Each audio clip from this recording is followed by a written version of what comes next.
Muy buenos días, Daniel. Muchísimas gracias por recibirme para hacer esta entrevista para el canal de Yoga en Vida.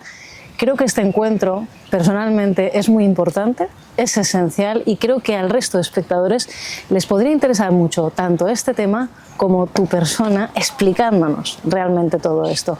Así que muchísimas gracias de verdad por dedicarnos este tiempo, a mí y a todas las personas que nos están viendo. ¿Qué tal estás? Gracias a ti. Esperamos poder hacer todo lo que sea necesario. No me cabe la menor duda. De todas formas, te voy a presentar brevemente. Sí. Aunque tienes muchísima relevancia para mí, siento gran admiración por toda tu carrera artística, en este caso referente a la música. Has dado conciertos, te has dedicado a ser concertista, has grabado con sellos discográficos, has investigado sobre música. Has hecho tantas cosas, me da ese miedo de decir, no lo digo todo. Y también encima eres escritor, o sea que muchísima admiración por todo tu desarrollo. Me encanta, me parece muy enriquecedor. Creo que cualquier persona que nos esté viendo podría interesarse por este tema y por otros que has abordado. Vamos un poco al tema clave de esta entrevista, que versa sobre Pitágoras, la enseñanza de los pitagóricos, la eufonía, el arte de saber escuchar. Son muchas cosas, pero vamos a empezar por una base. Y es para todo aquel que no sepa esta tradición de quién es Pitágoras y quiénes son los pitagóricos. Haznos una breve introducción. Mira, la primera introducción, más que a los pitagóricos, te la voy a hacer a la idea que todo, de cualquier modo, en lo que he hecho y lo que estoy haciendo, parte de la música. A ver, ¿por qué digo esto? Porque cuando uno estudia música, a veces, no siempre, se limita aparentemente al instrumento musical que está abordando. Sea porque esta es la costumbre a lo mejor de muchos profesores, sea porque en los conservatorios a veces esto sucede.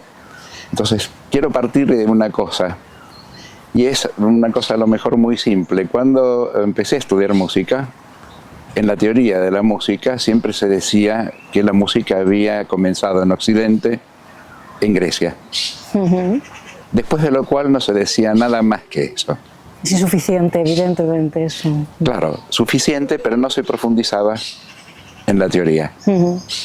¿Qué quiere decir que no se profundizaba en la teoría? Que quedaba como una cosa de base, pero misteriosa. A ver, ¿qué quiere decir esto? Y no solo, que era muy importante. Después de eso se pasaba directamente en la posible historia de la música al medioevo, al Renacimiento. Estoy hablando siempre para Occidente, cuidado, porque hay toda una música extra europea. Siempre me causó una enorme curiosidad ver toda esa parte de la cual no se hablaba casi nunca. O mejor dicho, de la cual hablaban varios, pero que no entraba nunca en la enseñanza, jamás.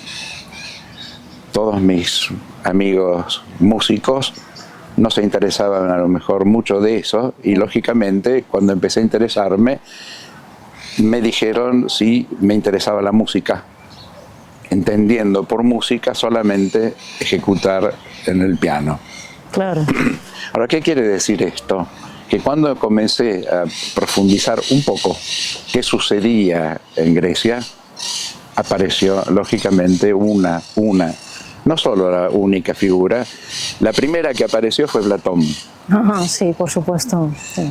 ¿Por qué? Bueno, primeramente porque nosotros todavía decimos que nos basamos en la filosofía griega, decimos que nos basamos en Platón y Aristóteles, de la cual no hemos podido salir, pero muchas cosas de Platón son tomadas, si bien muy importantes para la educación, como imaginaciones, como una magnífica poesía, y muchas veces, lógicamente, como una profunda filosofía. Vamos directo al grano.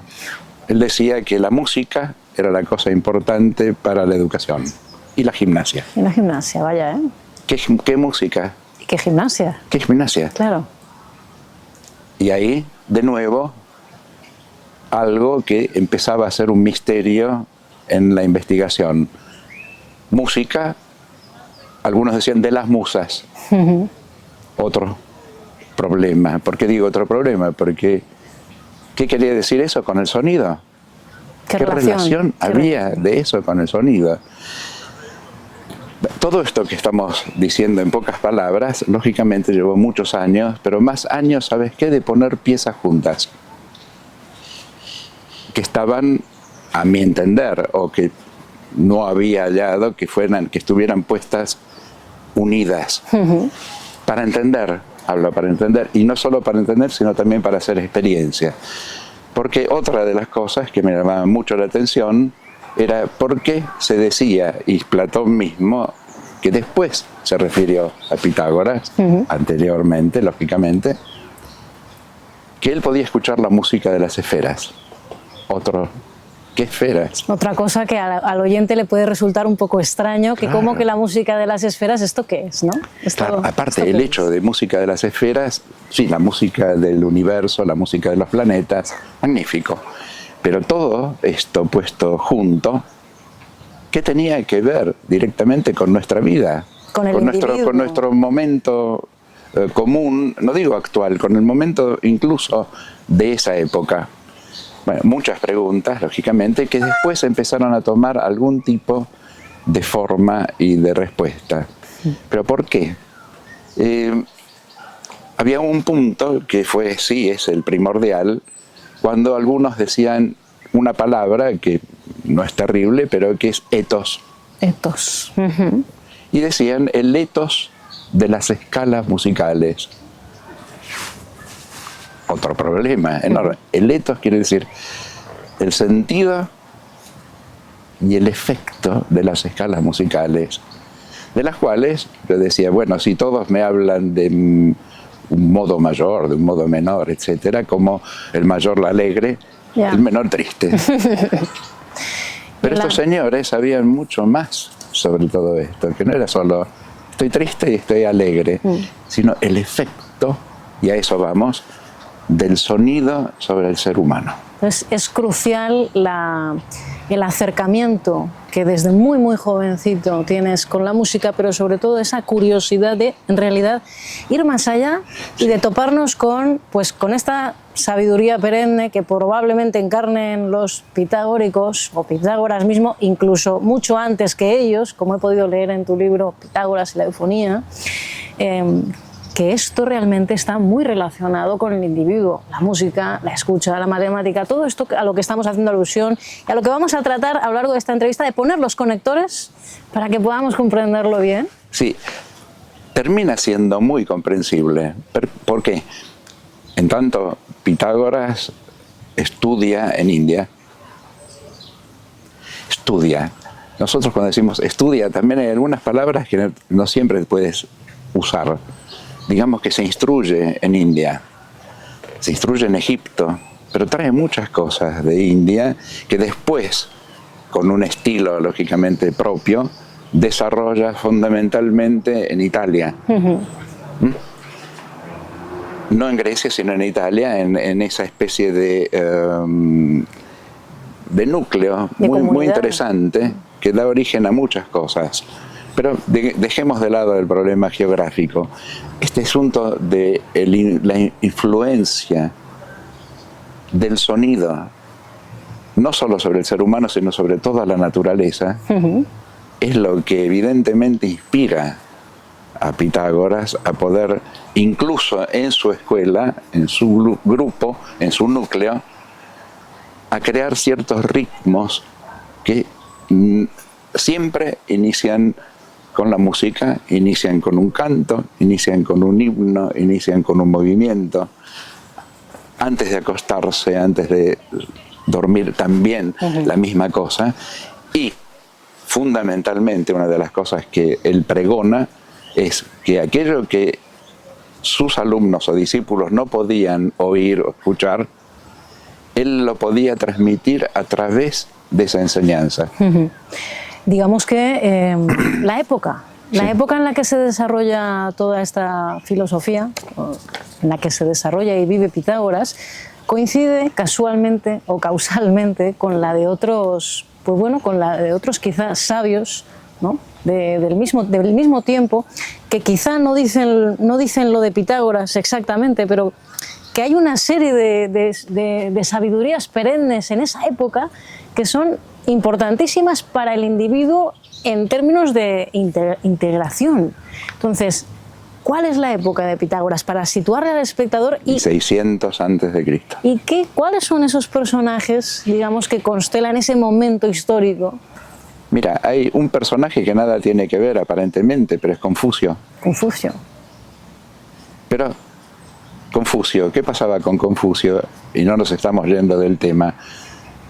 Él llevaba constantemente consigo un instrumento musical del cual decía que se inspiraba para aprender y para comunicar todo lo que comunicaba. Vale. Era una especie de cítara, que le llamaba kin, el kin, como un instrumento prácticamente sagrado, que después se dice o se relaciona de algún modo con lo que después va a ser la lira. Qué bueno.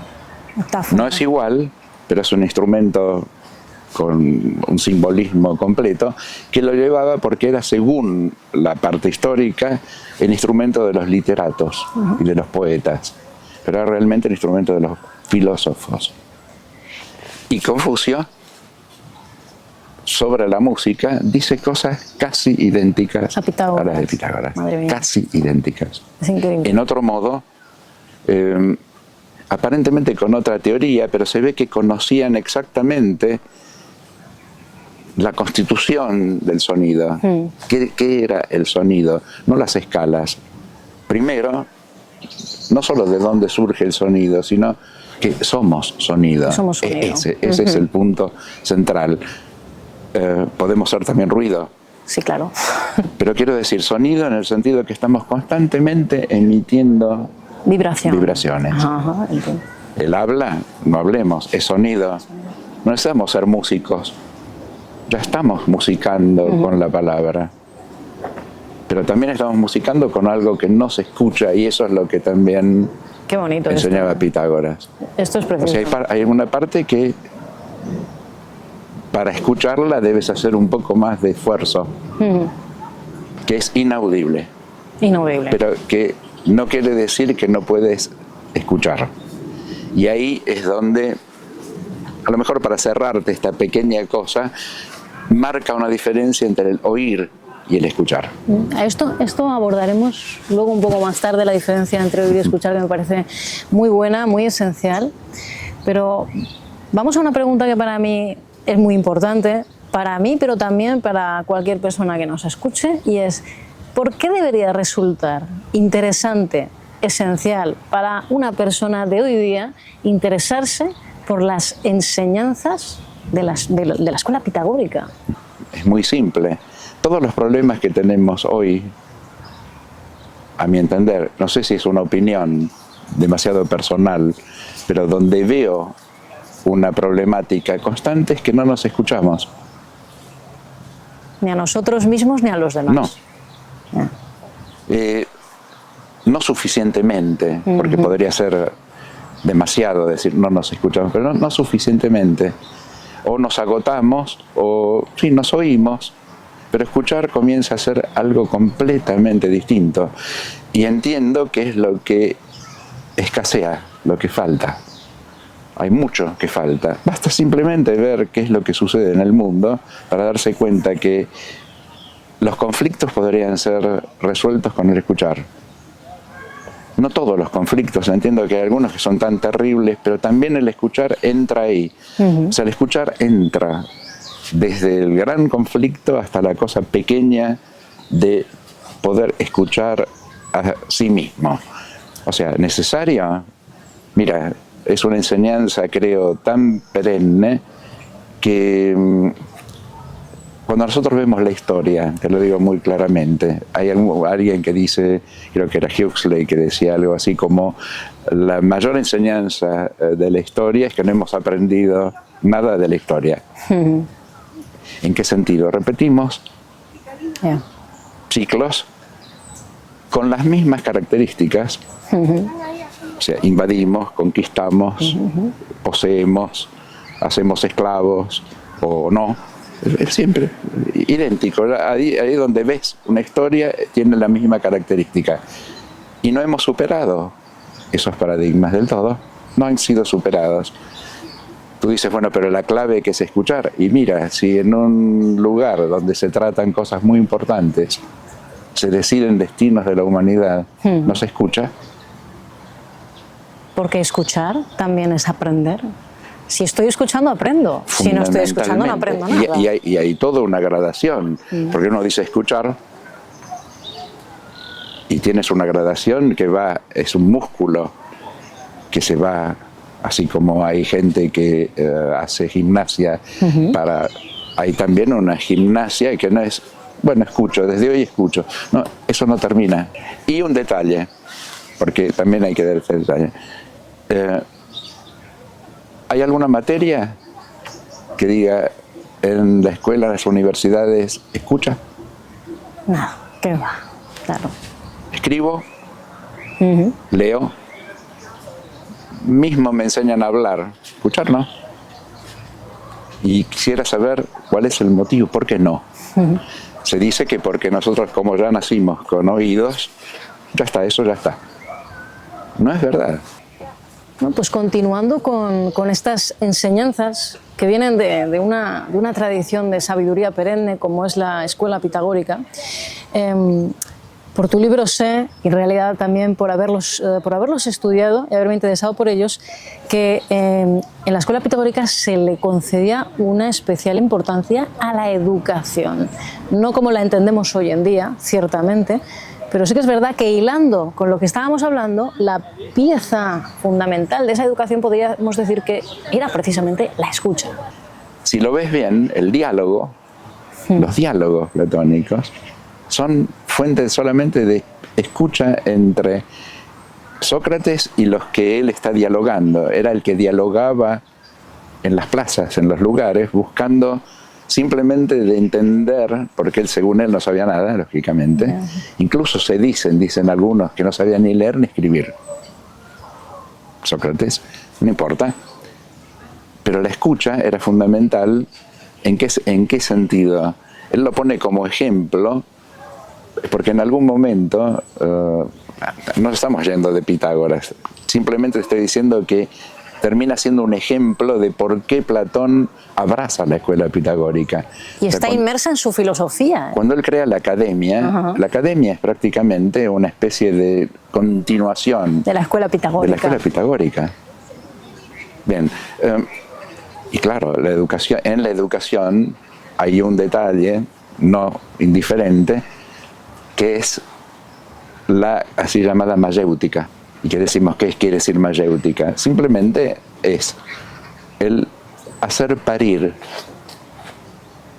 o sea, sacar de ti lo que ya tienes, hacer nacer lo que ya tienes. O sea, Sócrates lo que hace, te dice, yo no puedo inyectarte educación, que vos te la pones y te la pegas encima, pero puedo hacer salir de ti algo que ya tienes. A través de la pregunta. A través de la pregunta. Incluso hay uno de los diálogos en donde le hace hacer prácticamente resolver un teorema a alguien que no sabía qué era la matemática. De a poco va saliendo algo que te das cuenta que tú tienes. Y todos nosotros tenemos sonido.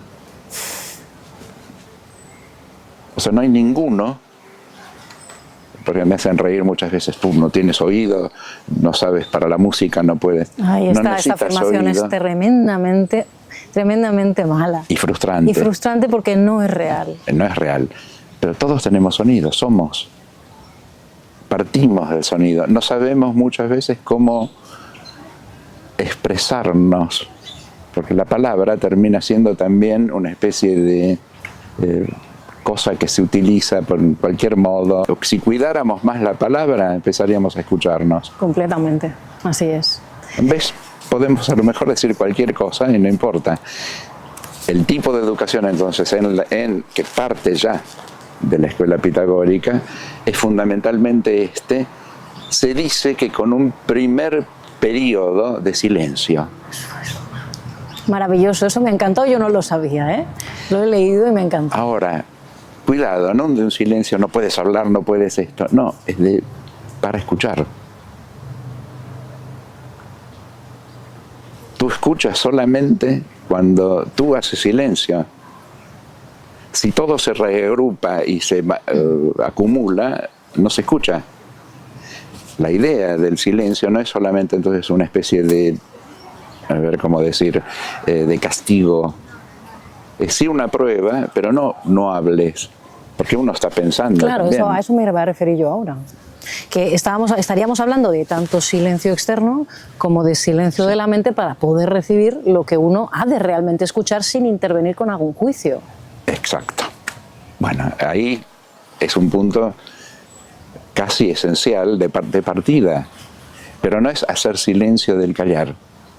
Bueno, todos, y solamente escuchaban a Pitágoras, lo escuchaban, pero es muy interesante el sistema, porque aparentemente eso es por cuanto se dice, no hay que basarse en todo lo que se dice. Hay algunos que dicen algo más justo y otros que lo han novelado. Pero cuando todavía no se presentaba, era como detrás de una tienda, detrás de una cortina, había que escucharlo más que verlo. Poniendo todo el énfasis más en un sentido en únicamente. Un sentido. Ajá. Y ese sentido, según también estas enseñanzas, no es algo que tú tienes solamente en estas joyas, porque son joyas realmente, que son los oídos, sino en todo el organismo. Tú tienes un principio oído en las piernas, en los brazos. Hay un principio oído en todo. Que es canalizado, sí, a través del oído, pero que después va a todo. O sea, la escuela pitagórica ya desde un principio pone el énfasis más que en un aprendizaje a lo que estamos más acostumbrados, no al uso, en escuchar, aprender de ese silencio, pero también aprender a que esa escucha se lleve al silencio por dentro, es decir, sin ese juicio para poder realmente aprender lo que estás escuchando, ya no viendo porque no se les permitía ver, ¿no? Claro, no en el primer momento, por eso los llamaban acústicoi. Ajá, los acústicoi. los oyentes. Ajá. Y darse cuenta que lo más importante era atravesar eso. Pero ¿qué le seguía a eso? Los matemáticos. Sí. Uno dice, aprendían matemáticas. No. La idea de ellos, de los números, es muy distinta a nuestra idea numérica. Es muy distinta a la enseñanza de las matemáticas hoy día, podríamos decir. Sí, pero no porque muchos matemáticos no respetan o no respetaran Pitágoras, sino que desarrollaron, lógicamente, otros aspectos de la matemática. Pero la idea de número para Pitágoras es la idea de esencias de energía. Ajá. Y una cosa que es la más interesante de todas, a mi entender, es que todas son divisiones del uno. Y ahí dices, pero a ver, ¿qué quería decir este señor en ese sentido? Mira, es tan fascinante que cada vez que uno lo relata, te pones en contacto con esto. Él te decía, ¿tú quieres aprender sobre todo? Con el monocordio. ¿Qué es el monocordio? Un pequeño instrumento de una cuerda. Solo una cuerda, ¿eh? Con una cuerda. Y uno dice, ¿Qué me está diciendo este señor? Y sí, porque si tú tienes un monocordio, una cuerda estirada de 1 metro, pone 1,20 metros, de 1,20 m, con una caja. No es tanto solamente para sonar, tiene que sonar, lógicamente tiene que estar muy bien puesta la cuerda, tiene que estar tensa, porque sabemos bien que si la cuerda no está tensa, no suena. Claro. Y si se está demasiado tensa, explota. El justo medio. Sí, pero ¿qué quiere decir justo medio? Esto también como nosotros. Como nosotros igual. Si queremos sonar, resonar. Ni mucho ni poco. Ni mucho ni poco, porque en una es nada y en la otra se rompe. Bien. ¿Y qué decía? Dividamos la cuerda, que es una. La divido por 2. y me da otro sonido. La divido por 3, me da otro sonido. Divido por 4, por 5, por todo lo que sea, y me da las escalas musicales. Con diferentes tensiones. Con diferentes tensiones. Ajá. Y tú dices, ven, ¿y esto qué quiere decir? ¿Y qué quiere decir? Primeramente él decía que entonces todas esas divisiones son de una cosa. Parten de una cosa. O sea que el 2 no son 2 cuerdas, es la cuerda Una. dividida. Y ahí, lógicamente, tú dices, bueno, o me explota la cabeza, o simplemente es más simple de lo que creía. O sea, los números salen del 1. Él descubre, entre comillas, este principio, en esa división de la cuerda o en esos sonidos de materias de distinto tamaño, porque también sucede lo mismo. Si tú tienes un pequeño, Sí. tiene una voz aguda, uno más alto tiene una voz más grave. No siempre, pero sí es verdad. O casi, sí. Casi siempre. Bueno, pero tiene que ver también. Sí, tiene que ver. Tiene que ver con su resonancia, con por la supuesto. resonancia. También en los objetos, o sea, él lo escucha como si fuera como en campanas o en formas resonantes, pero en la cuerda se da cuenta que de cualquier modo todo eso está dependiendo de Un una sonido sola cosa. y de una sola cosa. Y ahí, bueno, nace lógicamente toda una filosofía en donde el número entonces va a ser una potencia. Cuando tú dices 4, estás queriendo decir algo siempre relativo a la primera cosa, siempre relativo al 1. No son 4 cosas. Esto es como muy espiritual. O sea, es como el principio de la unidad y la multiplicidad de esa unidad, Exacto. ¿no? Bueno, pero es que finalmente eso es lo que llama número. Ahora, si queremos ir un poquito más adelante, nosotros decimos número. Pero número es también esencia, noúmeno en griego. El noúmeno, o sea, y número es lo mismo. Después en francés va a ser nombre. En español es nombre. Vaya. Nombre es número en francés, no el nome, nombre. Nombre en español es número y nombre. Vaya. La etimología, ¿eh? Bueno, pero es que es la raíz de la enseñanza. Ahí está la raíz de la enseñanza. ¿Y por qué número y nombre tienen relación? ¿Y el nombre qué es? Un sonido. Sonido, o sea, número íntimamente relacionado con sonido. Con sonido. Ajá. Pues vamos a continuar, Daniel, con esa enseñanza tan bonita que nos estás transmitiendo y que a mí personalmente me está agradando tanto. Es esa relación que hay en Pitágoras, ¿no? Y luego más adelante que también lo recogería Platón, de la importancia de la música en la educación unida con el número y cómo esto puede funcionar como un espejo para el propio ser humano. ¿Y qué relación hay entre esa música y la matemática? ¿Y por qué podemos hacer nosotros esa relación para con nosotros? ¿Por qué ese ejemplo? En el caso de Confucio, él decía, la música es imagen del cielo. Termina diciendo algo parecido Pitágoras cuando habla de la música de las esferas. Por la música de las esferas o de los planetas o del sistema solar se refleja en la música aquí.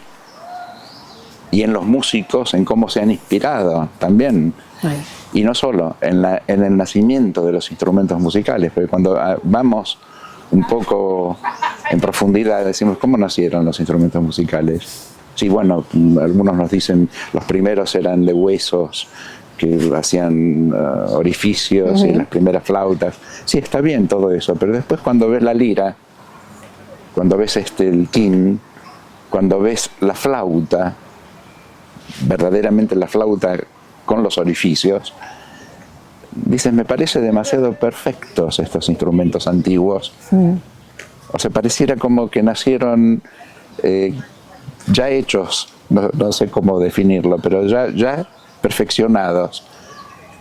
Cómo tensar la cuerda, cómo dejarla exacta, cómo que vibre cada una en un determinado tono. con una determinada vibración, la flauta que tiene que ser vacía, porque si hay algo lleno no suena, Claro. y toda una cantidad de cosas alrededor de esa enseñanza que hace de algún modo el músico, sin saberlo, está haciendo matemáticas en cada momento. No tiene que saberlo, pero en el momento que está ejecutando algo, está haciendo Lo está integrando. Sí, una cantidad de matemática integrada. Ajá. Después, en la misma música, cuando se estudia, se habla de intervalos musicales. Eso es. Para cualquiera que me escuche, un intervalo es la distancia que existe entre un sonido y otro. Ese intervalo, ese sonido, está significando algo, no es solo una distancia, no es un centímetro. Hay algo, hay una sustancia, hay alguna energía. En efecto, cuando escuchamos entonces música, lo que estamos escuchando son esas relaciones. Esa relación. Esta enseñanza me parece realmente bonita y me gustaría profundizar mucho aquí. En cualquier música, ciertamente hay músicas, o sea, a mi entender, de una inspiración, no quiere decir que haya músicas menores, pero de una inspiración tan elevada que es como si el compositor hubiera escuchado algo particular. Ciertamente tú no puedes escuchar algo que hace 500 años se hizo y hoy conmocionarte si no fuera así. Es verdad. Hay una conexión Está fuera del tiempo, no es una moda. No es una moda. Tú escuchas Bach o Beethoven, lo que sea, y dices, bueno, pero este señor... Perenne esto, nunca acaba. Es siempre. Siempre. Ahora, el misterio es qué escuchó, porque antes de lo que nosotros estamos escuchando como música, ese señor o esos señores escucharon algo que ellos escucharon y después pudieron vertirlo en un lenguaje, en una escritura que nosotros buscamos de interpretar. Con signos. Eso es. Es terrible. Qué difícil, siempre lo he pensado. Es difícil. Qué difícil es eso. Mientras en Oriente las tradiciones eran orales. De maestro a discípulo. Sí, y mismo hasta los cantos, y el mismo, la forma de enseñanza musical era lo que yo había escuchado. Cuando nosotros hoy estamos interpretando una música, que tenemos que basarnos en quién escuchó a Haydn, quién lo escuchó a Beethoven, sí, pero nosotros no. No quedaron rastros más que lo que escribió. Bien detalladamente, pero lo que escribió. De cualquier modo, en tu pregunta va a cuál es el influjo y por qué el influjo. El influjo es porque todas esas relaciones, en un modo inspirado, nos están transmitiendo sentimientos, pensamientos, intuiciones, formas, te diría, hasta mecánicas de movimiento, de calor, de temperatura. El sonido mismo. El sonido. Y la relación entre los sonidos. Y la relación entre los sonidos. Están transmitiendo eso, pero con un contenido, tienen una carga, no son nada. Seamos o no conscientes de ello. Ese es el problema. Cuando hablamos de música como de las emociones, es volátil. Mucho. ¿Tú tocas la música? No. No. ¿Y tocas un sentimiento? No. ¿Se ve el sentimiento? ¿Se ve un pensamiento? ¿Se ve? Pero está. ¿Se ve una intuición? No, pero está. Bueno, todo esto está encerrado en lo que llamamos música, que también tiene una fase claramente misteriosa. O sea, si por ejemplo, no sé, Schubert hubiese, en vez de componer una sonata, podría haber escrito cosas. Sí. No la sonata. Pero lo hizo con un lenguaje musical. ¿Por qué lo hizo con ese lenguaje? ¿Qué lo llevó a que ese lenguaje expresara algo que cuando escuchamos hoy no nos interesa si nació en Austria, si no nos interesa el año, no interesa... Sí, tiene algo de la época, pero después tiene una cantidad de cosas que no son de la época. Eso es lo que nos interesa hoy para la escucha. Por supuesto. Y lo que puede dar esa escucha a quien nunca ha escuchado nada. O sea, yo invito a quienes nos están viendo de indagar, o sea, de curiosear, de escuchar algo y ver. O sea, he tenido muchas experiencias de personas que me dicen, ¿cómo me he perdido durante tanto tiempo estas músicas? Después de haber escuchado una como decir, no la escuchaba, ¿por qué? Porque es difícil, porque me dijeron que es complicada, porque es de élite, porque, no sé, por muchos motivos, no la escuché. Cuando comienzan a escucharla, no se despegan. Claro. Y más, buscan. Yo creo que eso sería muy importante para comprender un poco el valor de la escucha y el valor de la así llamada educación musical. Porque digamos el sonido, dentro de lo que es de la educación musical, pero también fuera, el sonido está interiormente ligado a nosotros mismos, porque nosotros, como decíamos antes, somos sonidos, somos como cuerdas, ¿no? Que resonamos en relación a otras cuerdas, a otras vibraciones. A mí me gusta poner este símil. Creo que también te lo he podido escuchar en alguna entrevista que has hecho, y me gusta mucho porque precisamente Pitágoras coge este principio de que somos vibración para poder armonizarnos a través de la enseñanza de la música. Y esta enseñanza, que proviene de esta sabiduría perenne, a mí me parece realmente reveladora, y que no somos conscientes de ello, quizá porque no nos hemos parado a pensar que nosotros vibramos en sintonía, ya no con la música, sino con otra persona, con un ambiente, con una sabiduría en particular, con un aroma, a muchas cosas. Pitágoras lo llamaba eso resonancia. Resonancia. Que no es algo simplemente que resuena en el aire, sino que resuena en otro. A mí me gusta mucho una definición que no sé quién la dio, pero que creo que proviene de algo muy antiguo, que dice: música es aquello que resuena en ti, cuando los instrumentos y las voces te lo recuerdan. O sea que no es algo que viene de afuera. Viene de afuera, pero algo resuena en ti. Y ahí se motiva el me gusta, me provoca esto, me conmueve. ¿Qué conmueve? ¿Por qué conmueve? ¿Qué parte de nosotros conmueve si no conozco la música? ¿Es una melodía? ¿Qué es una melodía? Son muchas las preguntas, pero también hay muchas respuestas a esto, en el sentido que la educación musical no debería ser, o sea, nunca fue pensada para convertir a los niños o quien fuese en concertistas. A eso se refería Platón en la educación. A eso se refería Pitágoras en la educación. Para todos. O sea, en vez de solamente dedicarnos a ciertas materias como hoy nos dedicamos, tendría que haber una parte, pero preservada, de educación musical desde la infancia en adelante, hasta la vejez. Basada más en la escucha, porque precisamente la música va de eso. Que el niño se dé cuenta y se entusiasme por eso y empiece a hacer cosas.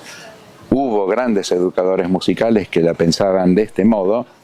Para mí uno de ellos es Edgar Willems, del cual es un respeto enorme, porque él partía de una filosofía idéntica, muy pura, era de algún modo, yo te diría, un pitagórico, y educaba infantes prácticamente. Después quedó como una cosa aparentemente superada, pero lo que no se superó fue el hecho que la educación musical se fue apagando.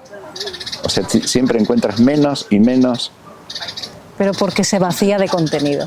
Claro, porque no se piensa que es inútil. Que no sirve para nada. No sirve para nada.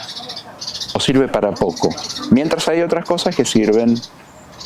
Entonces, el tiempo, esas horas que podían ser de educación musical, van a algo digital. No digo que sea inútil, pero no es toda la vida.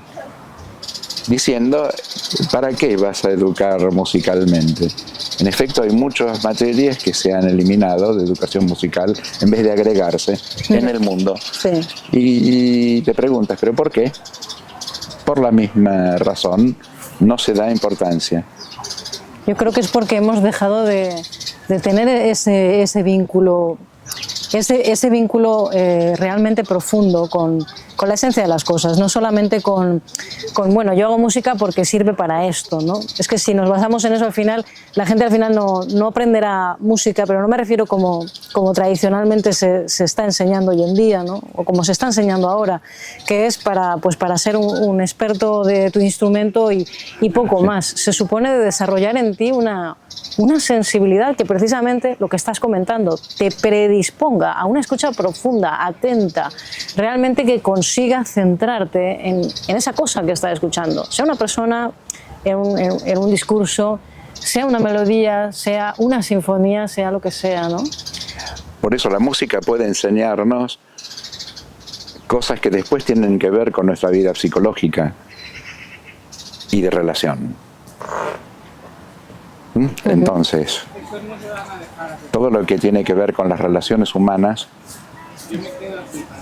tiene también un aspecto no simbólico con las relaciones entre los sonidos. Hay un símil muy grande. Sí, no, totalmente. Nosotros decimos relaciones humanas. Intervalos. Es igual a los intervalos.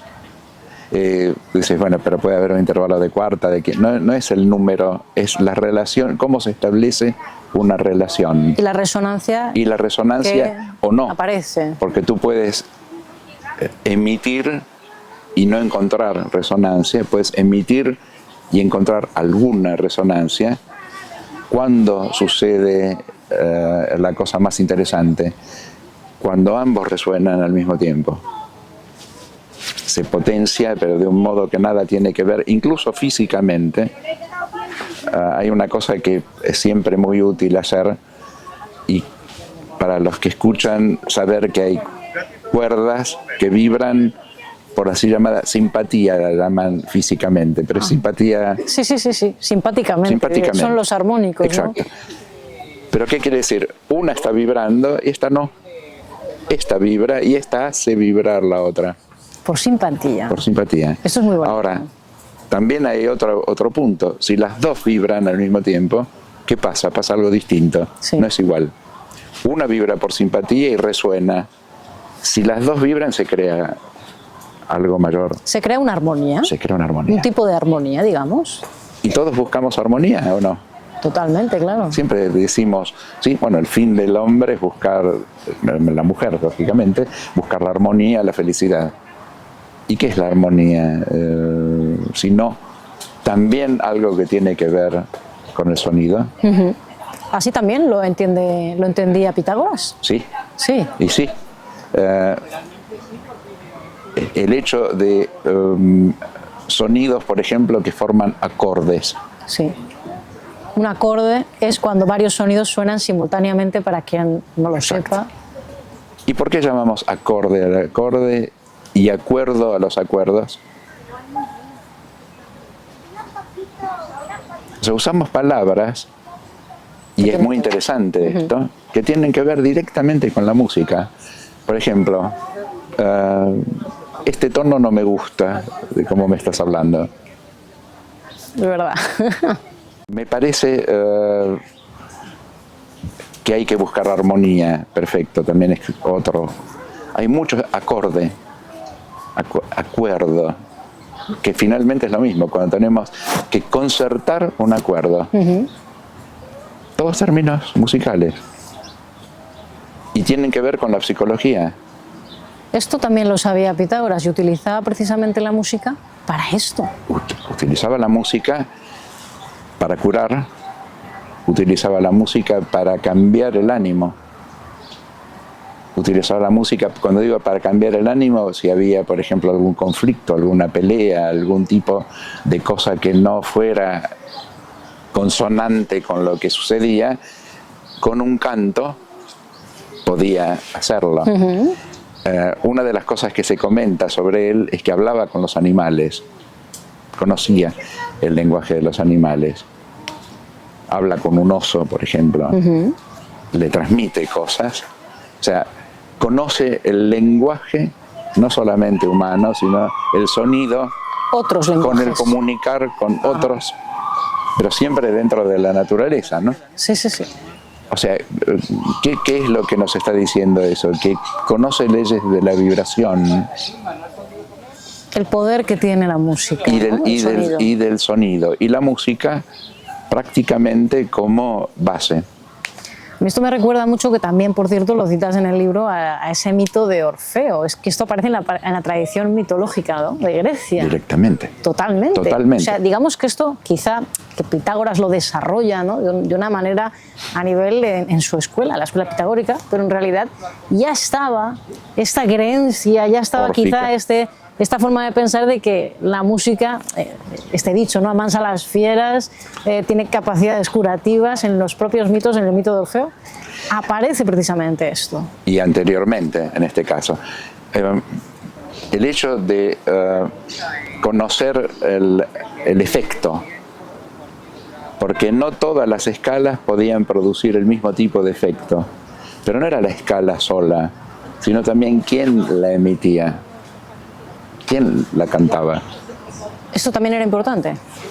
Era fundamental, Era porque si fundamental. no, estamos en la fórmula.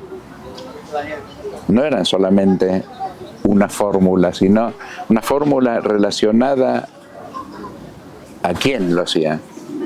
O sea, quién hacía sonar el instrumento, quién cantaba. El emisor de la música como pieza fundamental de la transmisión de la misma, tanto para sí como para los demás, entiendo, Y sí, entonces. y si no, sería simplemente un asunto técnico. Técnico, ¿no? Bastaría el tema técnico. Y parece no bastar ni en la tradición pitagórica ni en ninguna tradición espiritual.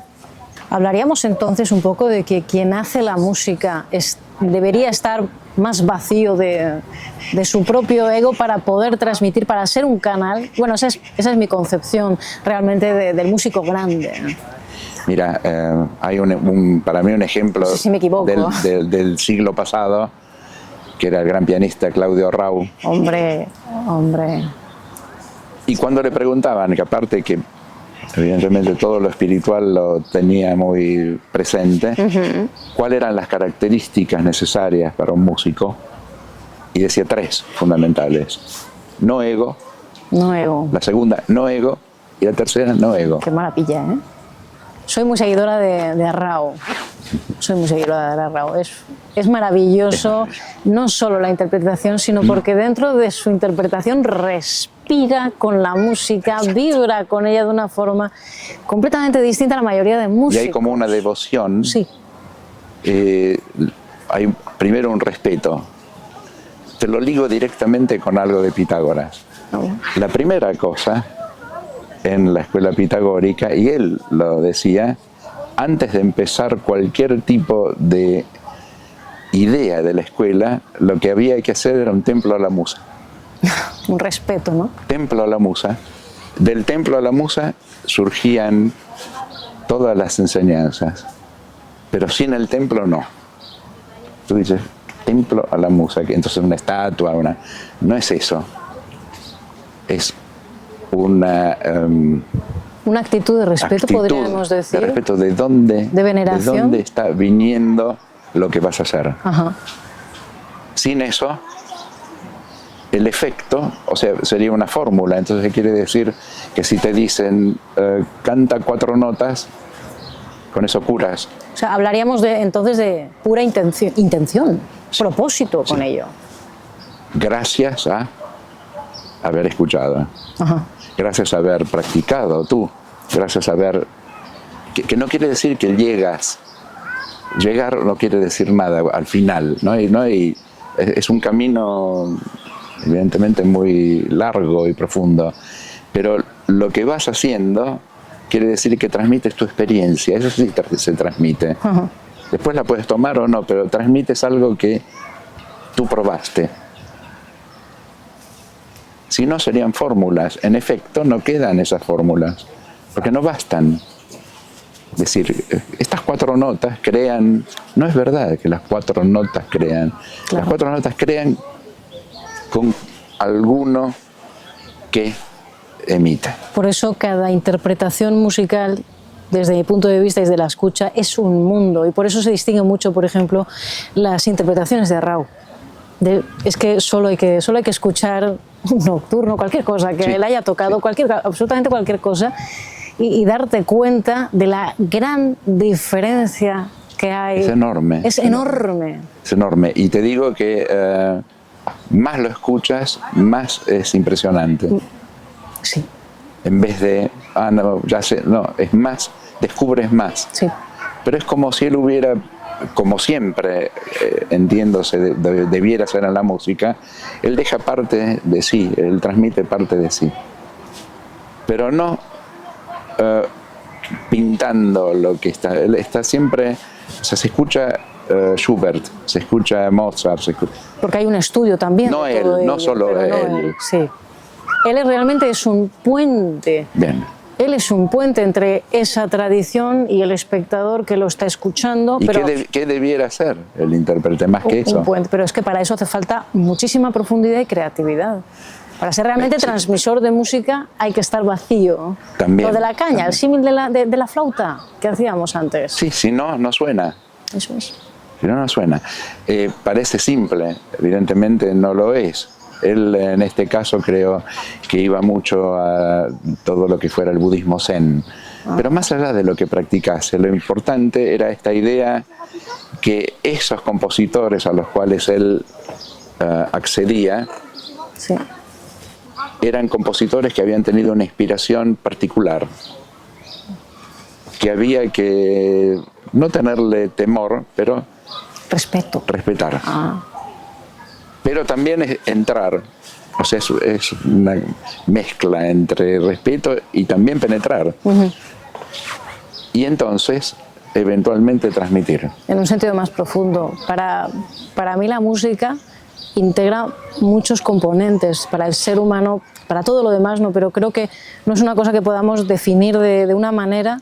En la música entran muchísimas sabidurías, muchísimas formas de acercarse a la misma, pero hay elementos como los que estás citando que son claves. Uno, y que remonta a la escuela pitagórica quizá antes, es la escucha, pero la escucha real.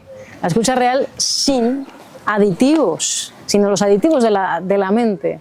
Esta para mí es la clave fundamental, la tenía Arrau, por supuesto, y luego también, desde mi punto de vista, es la conexión que tiene esa música dentro de ti con el todo de tu esencia, de tu cuerpo. Es decir, claro, el cuerpo aquí tiene realmente mucha importancia. También lo citaba Arrau diciendo que si el cuerpo no tenía un punto exacto de distensión, la corriente creativa se cortaba porque en las manos se paraba todo. O sale tu ego o sale la corriente creadora. Esto lo dice en una entrevista maravillosamente y se me quedó grabado en las células porque dije, sí, está íntimamente ligado con la sabiduría también de tu cuerpo, la consciencia que tengas sobre sí mismo. Y luego, por último, yo diría también esa intención, que podría estar ligado con algo espiritual, por supuesto. Sí, ¿no? sí. No, la intención es fundamental, el propósito. ¿Quién lo hace es importante? ¿Quién lo hace? O sea, quiere decir que en la práctica pitagórica, fuera terapéutica, puramente terapéutica, entendiendo terapéutica a nivel físico, psicológico o mayor, o sea, educativa, porque hay una mezcla entre las dos, dependía de quién. Es muy importante el quién. ¿De quién? Más que el cómo, o sea, es el quién que ha entendido alguna cosa. Entonces, el musicoterapeuta no era alguien solamente que había estudiado algo, es alguien que había alcanzado un cierto grado de algo. Es importante esto, porque parece que si no la fórmula queda separada y es quien transmite. O sea, todo tiene que estar en relación. Todo tiene relación. El instrumento tiene que estar afinado, pero tú también. Pues Daniel, vamos a ir sintetizando Sí. toda esta sabiduría perenne que proviene de Pitágoras y que hemos intentado hilar con la música, incluso en nuestros tiempos, pasando por algunos aspectos de la tradición. ¿Cómo podríamos sintetizar todo esto? Una cosa, recomendaría un pequeño libro, que es La vida pitagórica de Jámblico, que se consigue en español. Jámblico, vida pitagórica, no era contemporáneo a Pitágoras, pero es un antiguo neoplatónico, en donde comenta muchas de las cosas y de la vida de la escuela, que las cito algunas en el libro de Pitágoras y la eufonía, el desafío de saber escuchar. Creo que hay algunas cosas muy importantes, fundamentales. Una, la idea de poder crear un grupo armónico. O sea, la escuela no era simplemente un lugar de instrucción, sino de vida armónica, de enseñar qué es la vida armónica. Los paseos en el bosque, las conversaciones, en qué momento podían tener cierto tipo de conversaciones. Una cosa muy interesante, guiada suavemente, no con castigos, sino en una forma en donde las relaciones y los trabajos que se hacían adentro fueran de importancia. O sea, no era simplemente una escuela desde el punto de vista educativo, formativo, era formativo interior. Y era comunidad. Y vida común. Y vida común. Y vida común. Vida comunitaria, digamos. Ciertamente, no era fácil ser admitido, porque ¿en qué sentido no era fácil ser admitido? Admitido significa que eres tú que te admites. A ver, en pocas palabras, tú sientes la necesidad de profundizar. Tú no entras para que yo te esté forzando a profundizar. Por lo cual, aquellos que sentían que en esta escuela algo estaba haciéndose de importante, eran puestos de algún modo a la prueba. Es interesante ver cómo eran puestos a la prueba. Así es. Muchas veces era aparentemente disminuyendo un poco la idea del ego, o sea, con algunas bromas aparentemente, que eran para ver si la persona, digamos, se sentía mucho identificada consigo mismo o tendía a algo más. Eran pequeñas pruebas, para después entrar a ser acústico, a escuchar. Pero no el silencio, no hables, no esto, sino la idea de buscar el silencio primero. Por eso algunos dicen que podía durar 2 años, 3 años. Hasta 4 años, esta formación de la escucha única. Pero en verdad es una introducción a algo que después va a seguir como escucha. Porque decir música de las esferas y decir que él era en ese contexto el único que podía escucharlas, era desde el acústico a los matemáticos y después a otros grados todavía mayores, siempre, o sea, de escucha mayor, para poder entrar incluso en cosas que tenían que ver con la administración incluso del lugar. O sea, todas las cosas prácticas no es que estaban excluidas, pero tenían la idea de algo armónico. Grandes pensadores, sea de los dos sexos, cosa que no era fácil en la época también. Esto es verdad, esto lo he leído, y en tu libro pone que Pitágoras comenzaba con las mujeres a empezar a, digamos, a admitir alumnos, o bueno, o sea, asistentes. Eso pasó solamente en algún momento del budismo. Es verdad, es verdad. Y después sabemos muy bien que no es así. Que no es así. También mencionas la importancia que se le concedía a la alimentación. Ah, bueno. Por ejemplo, ¿no? Esto no lo hemos tratado, pero evidentemente está muy vinculado. Está muy vinculado. Mucho uso de la miel, pero sobre todo, o sea, todo lo que pudiera infundir una energía que tenía que ver. ¿Por qué digo tenía que ver? Porque el alimento era considerado, siempre en las altísimas culturas, como una materialización solar. Sí, los espagilistas decían esto también. ¿Qué quiere decir? Tú estás masticando algo que nació de todo el conjunto de los planetas y del Sol. Una porción del universo. Una porción del universo. Sí. Quiere decir que por eso hay algunas cosas de cierto tipo de energía, hay otras venenosas, pero todas son energía.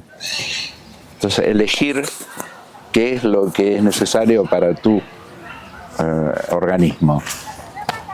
Son muchos los aspectos, o sea, de la escuela pitagórica que hoy no son evidentemente de gran utilidad. Pero creo que lo que más habría que identificar es lo que hoy tratamos de hacer como trabajo en equipo, que más que equipo, según la idea pitagórica, es poder estar alineados interiormente. No alineados.